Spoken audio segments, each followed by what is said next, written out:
नमस्ते दोस्तों।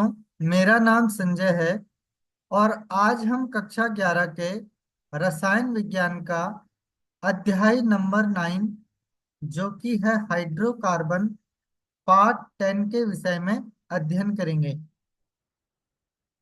इस वीडियो में हम जो टॉपिक पढ़ने वाले हैं वो इस प्रकार है: एल्कीनों के रासायनिक गुणधर्म। तो सबसे पहले हम एल्कीनों के रासायनिक गुणधर्म को समझ लेते हैं।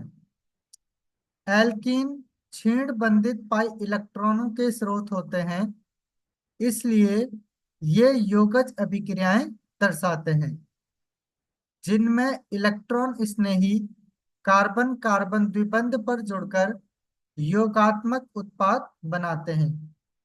तो एल्कीन जो है वो क्षीण बंधित पाई इलेक्ट्रॉन के कारण यहाँ पर योगज अभिक्रियाएं प्रदर्शित करते हैं। कुछ अभिकर्मकों के साथ क्रिया जो है वो मुक्त मूलक क्रियाविधि द्वारा भी होती है। एल्कीन कुछ विशेष परिस्थितियों में मुक्त मूलक प्रतिस्थापन अभिक्रियाएं प्रदर्शित करती है। एल्कीन में ऑक्सीकरण तथा ओजोनी अपघटन अभिक्रियाएं प्रमुख हैं। एल्कीन की विभिन्न अभिक्रियाओं का संक्षिप्त विवरण इस प्रकार है। तो सबसे पहले है इसमें डाई हाइड्रोजन का संयोजन। एल्कीन जो होती है वो सूक्ष्म पिसे हुए निकिल, पैलेडियम अथवा प्लेटिनम की उपस्थिति में डाई हाइड्रोजन गैस के एक अणु के योग से एल्केन बनाती है। तो जब एल्कीन की अभिक्रिया सूक्ष्म पिसे हुए निकिल, पैलेडियम अथवा प्लेटिनम की उपस्थिति में डाई हाइड्रोजन से की जाती है तो यहाँ पर एल्केन का निर्माण होता है। उदाहरण के तौर पर यहाँ पर एथीन की अभिक्रिया H2 के साथ Pt, Pd या Ni उत्प्रेरक की उपस्थिति में की जाती है तो दोनों जो हाइड्रोजन होते हैं वो दोनों कार्बन द्विआबंध वाले परमाणु पर चले जाते हैं और इसी कारण एथीन से एथेन का यहाँ पर निर्माण होता है। इसी प्रकार से प्रोपीन की अभिक्रिया जब H2 के साथ Pt, Pd और Ni उत्प्रेरक की उपस्थिति में की जाती है तो हाइड्रोजन जो है वो कार्बन कार्बन जहां पर द्विआबंध होता है उन दोनों कार्बन से जुड़कर यहाँ पर प्रोपेन का निर्माण करती है। तो इस प्रकार से प्रोपीन से प्रोपेन का निर्माण होता है। ठीक इसी प्रकार यहाँ पर भी प्रोपीन की अभिक्रिया H2 के साथ की जा रही है तो यहाँ पर भी प्रोपेन का यहाँ पर निर्माण हो रहा है। तो इस प्रकार से एल्कीन की अभिक्रिया H2 के साथ करने पर यहाँ पर एल्केन का निर्माण होता है। नेक्स्ट है हैलोजन का संयोजन। एल्कीन से संयुक्त होकर हैलोजन जैसे ब्रोमीन या क्लोरीन सन्निध डाइहैलाइड देते हैं। हालांकि आयोडीन सामान्य परिस्थितियों में यौगिक अभिक्रिया प्रदर्शित नहीं करती। ब्रोमीन द्रव का लाल नारंगी रंग असंतृप्त स्थान पर ब्रोमीन से जुड़ने के पश्चात लुप्त हो जाता है। तो सबसे पहले जब हम एथीन के विक्रिया Br2 के साथ CCl4 उत्प्रेरक की उपस्थिति में करते हैं तो यहाँ पर जो Br होता है ये दोनों कार्बन द्विआबंध कार्बन के दोनों कार्बन पर जाकर 1,2 डाई ब्रोमो प्रोपेन या 1,2 डाई ब्रोमो, और यहाँ पे दो कार्बन है तो एथेन यहाँ पर होना चाहिए, तो 1,2 डाई ब्रोमो एथेन का निर्माण करता है। अब क्योंकि यहाँ पर हैलोजन दो निकटस्थ कार्बन परमाणु पर जुड़े हैं तो इस प्रकार के हैलोजन को हम यहाँ पर सन्निध डाई हैलोजन या डाई हैलाइड भी यहाँ पर कहते हैं। तो एथीन से इस प्रकार से हमने 1,2 डाई ब्रोमो एथेन का यहाँ पर निर्माण किया। इसी प्रकार से जब प्रोपीन के विक्रिया Cl2 के साथ की जाती है तो 1,2 डाई क्लोरोप्रोपेन का यहाँ पर निर्माण होता है। 1,2 डाई क्लोरोप्रोपेन का यहाँ पर निर्माण होता है। इसी प्रकार से जब प्रोपीन के विक्रिया Cl2 के साथ की जाती है तो 1,2 डाई क्लोरोप्रोपेन का यहाँ पर निर्माण होता है। 1,2 डाई क्लोरोप्रोपेन का यहाँ पर निर्माण होता है। 1,2 डाई क्लोरोप्रोपेन का यहाँ पर निर्माण होता है। तो इस प्रकार से नेक्स्ट है हाइड्रोजन हैलाइडों का संयोजन। हाइड्रोजन हैलाइड जैसे कि HCl, HBr, HI एल्कीन से संयुक्त होकर एल्किल हैलाइड बनाते हैं। तो हाइड्रोजन हैलाइड की अभिक्रिया जब एल्कीन से की जाती है तो वहां पर एल्किल हैलाइड का निर्माण होता है। हाइड्रोजन हैलाइडों की अभिक्रियाशीलता का क्रम HI, उसके बाद HBr, फिर है HCl। एल्कीनों में हैलोजन के योग के समान हाइड्रोजन हैलाइड का योग भी इलेक्ट्रॉन स्नेही योगज अभिक्रिया का एक उदाहरण है। तो यहाँ पर जब एल्कीन की अभिक्रिया हाइड्रोजन हैलाइड यानी HBr से यहाँ पर हम करवा रहे हैं, तो यहाँ पर एक कार्बन पर हाइड्रोजन और दूसरे कार्बन पर Br जाती है और इस प्रकार यहाँ से यहाँ पर एल्किल हैलाइड का निर्माण होता है। ठीक इसी प्रकार नेक्स्ट जो है, यहाँ पर भी एक एल्कीन है और ये एक सममित एल्कीन है। सममित एल्कीन का मतलब होता है जहां पर कार्बन कार्बन द्विआबन में जो दोनों कार्बन हैं उन पर समान मात्रा में हाइड्रोजन उपस्थित हो, तो उसको यहाँ पर सममित एल्कीन बोलते हैं। तो जब सममित एल्कीन की अभिक्रिया HBr से कराई जाती है तो एक कार्बन पर हाइड्रोजन और दूसरे कार्बन पर यहाँ पर Br जाता है और इस प्रकार से यहाँ पर एल्किल हैलाइड का निर्माण होता है। तो यहाँ पर 2 डिग्री एल्काइल एल्किल हैलाइड का निर्माण हो रहा है, जबकि यहाँ पर 1 डिग्री एल्किल हैलाइड का। असममित एल्कीनों पर HBr का योगज। परंतु जब असममित एल्कीन पर HBr की योगज अभिक्रिया कराई जाती है तो ये दो तरीके से होती है। एक होता है मार्कोनिकॉफ नियम के अनुसार और एक होता है प्रति मार्कोनिकॉफ या एंटी मार्कोनिकॉफ नियम के अनुसार।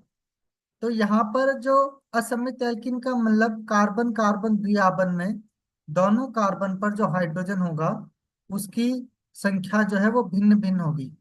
तो इस प्रकार से जब असममित एल्कीन की अभिक्रिया HBr से कराई जाती है तो मार्कोनिकॉफ नियम के अनुसार हाइड्रोजन जो होता है उस कार्बन कार्बन द्विआबन के उस कार्बन पर चले जाता है जहां पर हाइड्रोजन अधिकतम होती है। तो मार्कोनिकॉफ के अनुसार ये हाइड्रोजन जो है वो इस CH2 पे जाकर CH3 बना देगा। तो ये फर्स्ट जो है ये मार्कोनिकॉफ नियमानुसार है और Br उस कार्बन द्विआबन के उस कार्बन पर जाता है जहां पर कम संख्या में हाइड्रोजन उपस्थित होता है। तो मार्कोनिकॉफ नियम के अनुसार हमें 2 ब्रोमोप्रोपेन यहाँ पर प्राप्त होता है, जबकि एंटी मार्कोनिकॉफ में यह मार्कोनिकॉफ के विपरीत है। यहाँ पर जब असममित एल्कीन की अभिक्रिया HBr के साथ पेरोक्साइड की उपस्थिति में की जाती है तो HBr का हाइड्रोजन उस कार्बन द्विआबन के उस कार्बन पर जाता है जहां पर कम संख्या में हाइड्रोजन होता है। तो एंटी मार्कोनिकॉफ नियम के अनुसार जो हाइड्रोजन होता है वो यहाँ पर इस CH पर जाकर CH3 CH2 CH2 Br का निर्माण करेगा जो कि है 1 ब्रोमोप्रोपेन। और ये जो है वो प्रति मार्कोनिकॉफ नियमानुसार या एंटी मार्कोनिकॉफ नियम के अनुसार यहाँ पर बनता है। तो मार्कोनिकॉफ के नियम के अनुसार योज्य यानी वह अभिकर्मक जिसका संकलन हो रहा है का अधिक ऋणात्मक भाग, अब यहाँ पर इन्होंने ऋणात्मक के बेस पे दिया है तो ऋणात्मक उस पे जाएगा जहां पर कम संख्या में हाइड्रोजन होंगे। तो का अधिक ऋणात्मक भाग उस कार्बन पर संयुक्त होता है जिस पर हाइड्रोजन परमाणु की संख्या कम हो। अतः इस नियम के अनुसार उत्पाद फर्स्ट 2 ब्रोमोप्रोपेन अपेक्षित है। तो इसको हाइड्रोजन के बेस पे भी दिया जा सकता है और Br के बेस पे भी इस परिभाषा को यहाँ पर समझाया जा सकता है। तो मार्कोनिकॉफ नियम के अनुसार यहाँ पर 2 ब्रोमोप्रोपेन जो है वो यहाँ पर मुख्य उत्पाद होगा। अब हम इसकी क्रियाविधि को समझ लेते हैं। हाइड्रोजन ब्रोमाइड जो है वो इलेक्ट्रॉन स्नेही H पॉजिटिव देता है जो द्विआबन पर आक्रमण करके नीचे दिए गए कार्बोधनायन बनाता है। अब यहाँ पर जो एल्कीन होती है ये HBr के H पॉजिटिव से अभिक्रिया करके यहाँ पर क और ख, यानी कि यहाँ पर प्राथमिक और द्वितीयक कार्बोकैटायन का निर्माण करता है। और जो द्वितीयक कार्बोकैटायन होता है वो प्राथमिक की तुलना में अधिक स्थायी होता है। अर्थात यहाँ पर जो ख वाला कार्बोधनायन है ये क वाले के कार्बोधनायन से अधिक स्थायी होगा। तो यहाँ क जो है वो कम स्थायी प्राथमिक कार्बोधनायन है, तो ये जो है वो प्राथमिक और कम स्थायी कार्बोधनायन है। जबकि ख जो है वो अधिक स्थायी है और द्वितीयक कार्बोधनायन है। तो द्वितीयक कार्बोधनायन ख प्राथमिक कार्बोधनायन क की तुलना में अधिक स्थायी होता है। तो द्वितीयक जो है वो प्राथमिक की तुलना में अधिक स्थायी होता है। अतः द्वितीयक कार्बोधनायन प्रधान रूप से बनेगा क्योंकि यह शीघ्र निर्मित होता है। अब जो कार्बोधनायन है अधिक स्थायी वाला, वो Br नेगेटिव के आक्रमण से उत्पाद इस प्रकार बनाता है, क्योंकि यहाँ पर जो है ये अधिक स्थायी कार्बोधनायन है। इस पर जो Br आक्रमण करेगा तो यहाँ पर 2 ब्रोमोप्रोपेन का निर्माण करेगा, जो कि यहाँ पर मुख्य उत्पाद बनाएगा।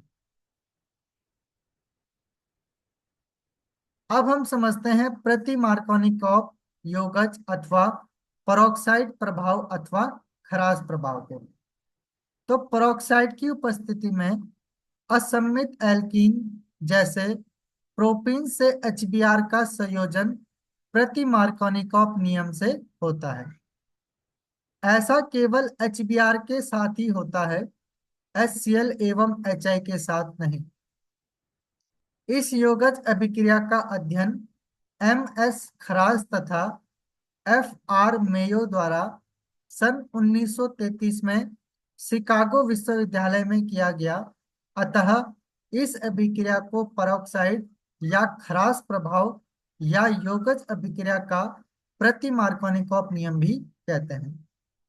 अब यहाँ पर 1 ब्रोमो प्रोपेन की अभिक्रिया जब HBr के साथ परऑक्साइड की उपस्थिति में होती है तो यहाँ पर ऋणात्मक भाग उस कार्बन द्विआबंध के उस कार्बन पर जाता है जहां पर हाइड्रोजन जो है वो अधिक मात्रा में होता है, या हाइड्रोजन उस कार्बन द्विआबंध के उस कार्बन पे जाता है जहां पर हाइड्रोजन कम मात्रा में होता है। तो हाइड्रोजन कम संख्या वाले कार्बन पर जाएगा और इस प्रकार जो है वो यहाँ पर 2 ब्रोमोप्रोपेन जो है वो यहाँ पर जो है मुख्य उत्पाद के रूप में यहाँ से बन जाएगा।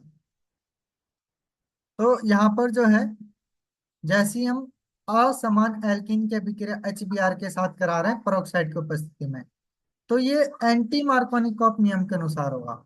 यानी कि हाइड्रोजन जो है वो यहाँ पर जाएगा CH2 ऑफ Br, तो यहाँ पर 2 ब्रोमोप्रोपेन नहीं 1 ब्रोमोप्रोपेन जो है वो यहाँ पर मुख्य उत्पाद होगा। तो यहाँ पर 2 ब्रोमोप्रोपेन की जगह यहाँ पर 1 ब्रोमोप्रोपेन आ जाएगा।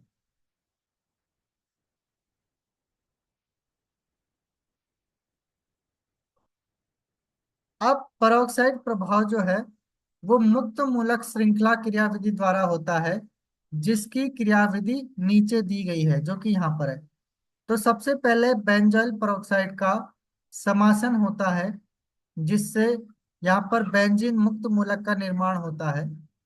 अब जो बेंजीन मुक्त मूलक होता है ये HBr से विक्रिया करके बेंजीन और Br मुक्त मूलक का निर्माण करता है। अब जो ये Br मुक्त मूलक है ये एल्कीन से अभिक्रिया करके यहाँ पर क यानी कि कम स्थायी प्राथमिक मुक्त मूलक और अधिक स्थायी द्वितीयक मुक्त मूलक का निर्माण करता है। तो यहाँ पर दो मुक्त मूलक हैं, एक प्राथमिक है, प्राथमिक वाला कम स्थायी होता है, और एक द्वितीयक है, द्वितीयक वाला यहाँ पर अधिक स्थायी होता है। तो दोनों प्रकार के मुक्त मूलक का यहाँ पर निर्माण होता है। अब क्योंकि यहाँ पर जो द्वितीयक है वो अधिक स्थायी है, तो जब द्वितीय मुक्त मूलक HBr से विक्रिया करता है तो यहाँ पे समासन के द्वारा जो मुख्य उत्पाद होता है वो 1 ब्रोमोप्रोपेन यहाँ पर मुख्य उत्पाद के रूप में बनता है। परंतु जब हम प्राथमिक की, क्योंकि द्वितीयक जो है वो अधिक स्थायी है इसलिए इसका जो उत्पाद बनेगा वो मुख्य उत्पाद होगा। परंतु जब प्राथमिक की अभिक्रिया HBr के साथ की जाती है तो यहाँ पर 2 ब्रोमोप्रोपेन का निर्माण होगा, जो कि यहाँ पर अल्प मात्रा में बनेगा। तो उपरोक्त क्रिया ठल्ड से प्राप्त तृतीयक, यहाँ पे ठल्ड से प्राप्त द्वितीयक मुक्त मूलक जो है वो प्राथमिक मुक्त मूलक की तुलना में अधिक स्थायी होता है, जिसके कारण वन ब्रोमोप्रोपेन जो है वो मुख्य उत्पाद के रूप में प्राप्त होता है, जैसे कि हमने यहाँ पर बता दिया है।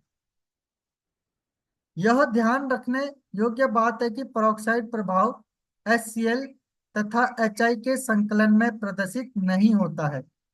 यह इस तथ्य पर आधारित है कि HCl का आबंध 430.5 kilo joule mole inverse, HBr का आबंध 363.7 किलो जूल मोल इनवर्स की तुलना में प्रबल होता है, जो C6H5 मुक्त मूलक द्वारा विदलित नहीं हो पाता। यद्यपि HI जो है वो 296.8 किलो जूल मोल इनवर्स का आबंध दुर्बल होता है, परंतु आयोडीन जो है वो मुक्त मूलक द्विआबंध पर जुड़ने के बजाय आपस में संयुक्त होकर यहाँ पर आयोडीन अणु बनाते हैं। अब हम एक एनसीईआरटी का उदाहरण देख लेते हैं, जो कि है उदाहरण नंबर 9.12। इसमें पूछा गया है हेक्स वन इन की HBr के साथ संकलन अभिक्रिया से प्राप्त उत्पादों के IUPAC नाम दीजिए। पहला है पेरोक्साइड की अनुपस्थिति में और नेक्स्ट दूसरा है पेरोक्साइड की उपस्थिति में। तो जब हेक्स वन इन की अभिक्रिया HBr के साथ पेरोक्साइड की अनुपस्थिति में की जाती है तो ये मार्कोनिकॉफ नियम के अनुसार होगा, यानी कि यहाँ पर HBr का हाइड्रोजन उस कार्बन द्विआबंध के उस कार्बन पर जाएगा जहां पर अधिक संख्या में हाइड्रोजन होगा। तो हाइड्रोजन यहाँ पर CH2 पे जाके CH3 बना देगा और Br जो है वो CH पे चले जाएगा। तो इस प्रकार से CH3 CH Br CH2 CH2 CH2 Br, और इसका आईयूपीएसी नाम लिखेंगे तो 1 2 पे ब्रोमो और 6 कार्बन तो हेक्सेन, तो 2 ब्रोमो हेक्सेन इसका आईयूपीएसी नाम हो जाएगा।